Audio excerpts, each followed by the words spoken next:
अस्सलाम वालेकुम 9th class. आज का हमारा टॉपिक है इवेपोरेशन।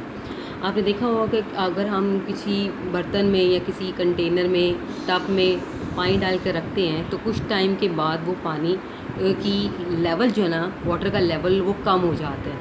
वो किसकी वजह से हुआ है? पानी इवेपोरेट हो चुका होता है। ठीक है, पानी इवेपोरेट हो जाता है इन द एटमॉस्फेयर के अंदर।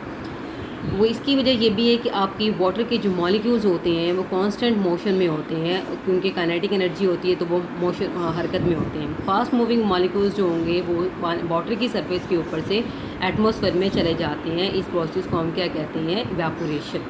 इवेपोरेशन के बारे में आपने केमिस्ट्री में भी पढ़ चुके होंगे। इवेपोरेशन का क्या है?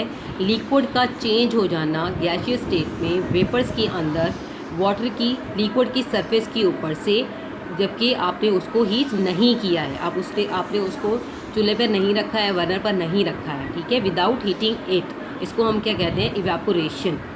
अब बॉइलिंग क्या है? बॉइलिंग के लिए आपको किसी भी लिक्विड को बॉयल करने के लिए एक सर्टन टेम्परेचर रिक्वायर्ड होता है, लेकिन आपका इवेपोरेशन क्या है? वो जो भी आपका टेम्परेचर हो, ठीक है, आपका कम है ज़्यादा है, इवेपोरेशन का प्रोसेस कंटिन्यू रहता है। बॉइलिंग के लिए आपकी सर्टन टेम्परेचर आपके उस लिक्विड का बॉइलिंग पॉइंट पर होना ज़रूरी है।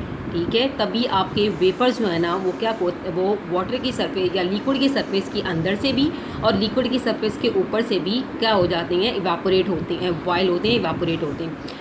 और अंदर से वो बबल्स की फॉर्म में निकल रहे होते हैं। बबल्स की फॉर्म में जैसे ही वो लिक्विड की सरफेस के ऊपर पहुंचते हैं तो वो ब्रेक डाउन, टूट जाते हैं। ये इस पैराग्राफ के बारे में लिखा गया। अब इवेपोरेशन आपकी ज़िंदगी में इम्पोर्टेंट रोल प्ले करता है। ठीक है, अब ये है कि आपके रैपिडली आपके वेट क्लोथ जब आप उसको फैलाते हैं गर्मियों में या सर्दियों में धो के, तो वो ड्राई हो जाते हैं।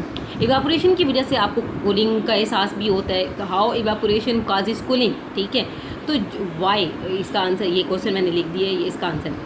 इवेपोरेशन के दौरान फास्ट मूविंग मॉलिक्यूल्स जो होती हैं वो आपकी लिक्विड की सरफेस के ऊपर से वो निकल जाते हैं। मॉलिक्यूल्स जिनकी लोअर काइनेटिक एनर्जी होती है वो पीछे रह जाते हैं। इसकी वजह से आपकी लिक्विड के अंदर मॉलिक्यूल्स की एवरेज काइनेटिक एनर्जी और टेम्परेचर क्या हो जाता है? लोअर हो जाता है, जिसकी वजह से आपको कूलिंग का एहसास होता है।